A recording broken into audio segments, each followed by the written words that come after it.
नमस्ते दोस्तों, खम्मा घनीसा स्वागत है आपका मेरे चैनल पर। आशा करती हूँ आप सब बहुत अच्छे होंगे और अपनी जिंदगी में खूब मेहनत कर रहे होंगे। आज का दिन मेरे लिए बहुत ही ज्यादा व्यस्त, थोड़ा थका देने वाला, लेकिन बहुत ही खूबसूरत रहा। तो मैंने सोचा क्यों न सुबह से लेकर रात तक की अपनी पूरी दिनचर्या आपके साथ शेयर करूं। सुबह की शुरुआत हमेशा की तरह थोड़ी जल्दी हुई। नींद खुलते ही सबसे पहले मैंने भगवान का नाम लिया और सीधे अपनी पढ़ाई की टेबल पर बैठ गई।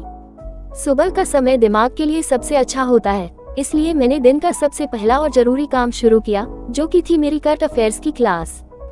सुबह सुबह देश दुनिया की खबरें देखना और उन्हें नोट करना एक अलग ही एनर्जी देता है। क्लास खत्म करने के बाद अब बारी थी घर के उन कामों की जो हर बेटी और बहू की जिंदगी का एक अहम हिस्सा होते हैं।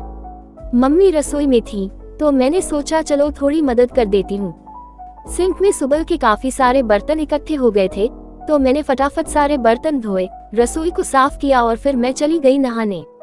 नहा धोकर जब मैं बाहर आई तो आज मैंने एक बहुत ही खास और सुंदर सा, असल में ये ड्रेस मेरे भैया बेंगलुरु से मेरे लिए लेकर आए हैं। जब भी भाई कोई तोहफा लाते हैं तो उसकी बात ही कुछ अलग होती है। मुझे तो ये कलर और इसकी फिटिंग बहुत ही प्यारी लगी। आप लोग वीडियो में देख ही रहे हैं। प्लीज कमेंट करके जरूर बताना कि यह प्यारे कमेंट्स पढ़कर मुझे बहुत खुशी होती है। तैयार होने के बाद मैं सीधे हमारे घर के मंदिर में गई। हमारे प्यारे महादेव जी के सामने सिर झुकाया, उनकी पूजा की और धूप जलाई। सुबह सुबह जब घर में धूप की खुशबू फैलती है तो पूरा माहौल सकारात्मक हो जाता है। मन को एक बहुत ही अनोखी शांति मिलती है। ऐसा लगता है जैसे पूरे दिन की मेहनत के लिए महादेव ने मुझे बहुत सारी शक्ति दे दी हो। वैसे आज मेरा व्रत भी था, तो पूजा करने के बाद थोड़ी भूख महसूस हो रही थी। मैंने सोचा चलो ज्यादा कुछ नहीं तो कम से कम एक केला खा लेती हूँ, जिससे थोड़ी एनर्जी आ जाएगी। पर जैसे ही मैंने केला छीला, मेरी तो किस्मत ही खराब निकली सा। आधा केला अंदर से पूरा खराब था। देखकर थोड़ा गुस्सा भी आया और हंसी भी आई कि सुबह सुबह ये क्या हो गया। पर खैर कोई बात नहीं, लाइफ में ऐसी छोटी मोटी चीजें तो चलती ही रहती हैं। इसके बाद बिना कोई समय गंवाए मैं सीधे अपने कमरे में आ गई और पढ़ाई की किताबों के साथ बैठ गई। आज का मेरा स्टडी टारगेट बहुत बड़ा था, क्योंकि एग्जाम्स पास आ रहे हैं और सिलेबस भी काफी सारा कवर करना है। आज तो ऐसा लग रहा था जैसे क्लासेस की एक लंबी लाइन लगी हुई है। सबसे पहले मैंने शुरुआत की फिजिक्स से। फिजिक्स में हमारा जो चैप्टर चल रहा था, सदिश यानी कि वेक्टर्स, आज उसकी आखिरी क्लास थी। मैंने बहुत ही ध्यान से सारे कॉन्सेप्ट्स को समझा, नोट्स बनाए और फाइनली वो चैप्टर आज क्लोज हो गया, जिससे मुझे बहुत राहत मिली। फिजिक्स खत्म करने के बाद मैंने बिना रुके केमिस्ट्री की बुक उठाई। केमिस्ट्री में आज का जो मेरा टॉपिक था वो था बंध प्राचल यानी कि bond parameters. Bond length, bond angle जैसी चीजों को समझने में थोड़ा दिमाग तो घिसना पड़ता है, पर जब एक बार समझ आ जाए तो बड़ा मजा आता है। मैंने इसके सारे जरूरी पॉइंट्स को अपनी नोटबुक में लिख लिया ताकि बाद में रिवीजन में आसानी हो। केमिस्ट्री की क्लास खत्म करते करते दोपहर हो चुकी थी, लेकिन मेरा कोटा अभी आधा भी नहीं हुआ था। इसके बाद मैंने शुरू की जूलॉजी की पढ़ाई। आज जूलॉजी का सेशन बहुत ही भारी और लंबा था, क्योंकि आज मुझे एक साथ 3 बड़े और मुश्किल सिस्टम्स को कवर करना था। मैंने आज परिसंचरण तंत्र यानी कि सर्कुलेटरी सिस्टम, उत्सर्जन तंत्र यानी कि एक्सक्रीटरी सिस्टम और श्वसन तंत्र यानी कि रेस्पिरेटरी सिस्टम की लगातार क्लासेस ली। हमारे पूरा विज्ञान समझने में दिमाग पूरी तरह से थक चुका था। आंखें भी भारी होने लगी थी और पेट में चूहे कूद रहे थे। तभी मेरी प्यारी मम्मी रसोई से मेरे लिए साबूदाने की गर्मा गर्म और टेस्टी खिचड़ी बनाकर ले आई। चूंकि मेरा व्रत था तो मम्मी ने बहुत ही स्वाद खिचड़ी बनाई थी। पढ़ाई के बीच में जब मम्मी के हाथ का ऐसा प्यार और खाना मिल जाए तो पूरी थकान एक झटके में दूर हो जाती है।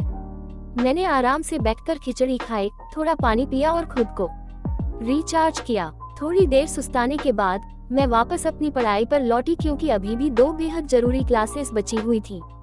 इस बार मैंने उठाया मैथ्स में हमारा एलसीएम और एचसीएफ का टॉपिक चल रहा था और आज उसका पार्ट 3 था। कुछ सवाल बहुत पेचीदा थे, जिन्हें हल करने में मुझे काफी वक्त लगा, पर मैंने हार नहीं मानी और एक एक करके सारे सवालों को सॉल्व किया। मैथ्स के बाद आज का आखिरी सेशन था साइंस का, जिसमें मैंने वर्ण विक्षेपण यानी कि डिस्पर्शन ऑफ लाइट की क्लास ली। जब सफेद रोशनी प्रिज्म से गुजरकर 7 रंगों में बदल जाती है, उस पूरे प्रोसेस को आज मैंने गहराई से समझा। जब ये क्लास खत्म हुई तो मैंने घड़ी देखी सच में शाम हो चुकी थी और पूरा दिन पढ़ाई की टेबल पर ही बीत गया था। एक स्टूडेंट की लाइफ में ये जो किताबों के साथ बिताया हुआ वक्त होता है, यही कल को हमारा भविष्य तय करता है। पढ़ाई खत्म करके मैं कमरे से बाहर आई तो देखा कि घर में बड़ी हलचल थी। असल में मम्मी को आज एक शादी में जाना था। मम्मी तैयार हुई और मुझसे घर का ध्यान रखने को कहकर शादी के लिए निकल गईं। अब मम्मी के जाते ही घर का सारा राजपाट, सारी जिम्मेदारी मेरे अकेले के कंधों पर आ गई थी। जब मम्मी घर पर होती है तो बहुत सहारा रहता है, पर उनके जाते ही काम का पहाड़ दिखने लगता है। रसोई में गई तो देखा कि शाम के भी काफी सारे बर्तन जमा हो चुके थे। मैंने कमर कसी, आस्तीन चढ़ाए और फिर से सारे बर्तनों को मांजना शुरू किया। बर्तनों को चमकाने के बाद मैंने अपने लिए रात का खाना निकाला। अकेले बैठकर खाना खाते हुए मम्मी की याद तो आ रही थी, पर काम भी जरूरी था। खाना खाने के बाद पूरा घर शांत हो चुका था। सोने से पहले मेरी एक आदत है जो मैं कभी नहीं भूलती। मैंने पूरे दिन में जो कुछ भी पढ़ा था, चाहे वो फिजिक्स का सदिश हो, केमिस्ट्री का बंद प्राचल हो, जूलॉजी के वो तीनों सिस्टम्स हो या मैथ्स और साइंस की क्लास, मैंने अपनी शॉर्ट नोट्स की कॉपी उठाए और आधे घंटे के अंदर सबका एक क्विक रिवीजन किया। रिवीजन करने से क्या होता है कि जो भी हम पूरे दिन पढ़ते हैं वो हमारे दिमाग में अच्छी तरह से लॉक हो जाता है। अब रात के काफी बज चुके हैं, आंखें पूरी तरह से मूंद रही हैं और शरीर आराम मान रहा है। तो बस दोस्तों, यही थी मेरी आज की एक छोटी सी व्यस्त और ईमानदार दिनचर्या। एक स्टूडेंट की लाइफ में हर दिन एक नई चुनौती और एक नई मेहनत लेकर आता है।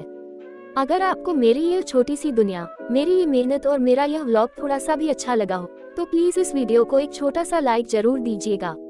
आपका एक लाइक और एक सब्सक्राइब मुझे हर रोज सुबह उठकर मेहनत करने का हौसला देता है। अगर आप चैनल पर नए हैं तो चैनल को सब्सक्राइब करना मत भूलना सा, और अपने दोस्तों के साथ भी शेयर करना। कल सुबह फिर मिलेंगे एक नए दिन, एक नई उम्मीद और एक नई क्लास के साथ। तब तक के लिए आप सब अपना ख्याल रखिए, खुश रहिए और मेहनत करते रहिए। खम्मा घनी सा, शुभ रात्रि, जय महाकाल।